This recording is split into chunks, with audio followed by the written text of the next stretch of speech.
This is the Kershaw Lucha trainer. Today we're gonna go over a fun technique called the behind the eight ball. Let's check it out.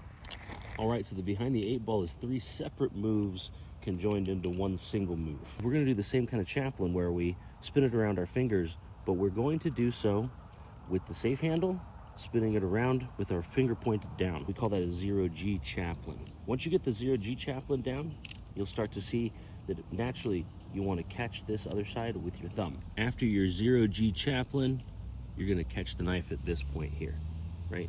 This means that you can also do another chaplain around the thumb to catch to here. So that looks like this. The first chaplain to here, the second chaplain to here. Right here is the last part of the move. Notice the spine is here. The blade is being covered by the bite handle. We have the safe handle out. This is where we transition to this point, and when we let go, we can now do a rollover around our thumb, which looks like this, just to there. And at this point here, we catch the bite handle. So this is a part where you are in between the bite handle and the blade. So at this point, we do what's called a wrist pass. A wrist pass is simply where we drop the knife down, we turn our wrist over, and then it allows us to open up the knife.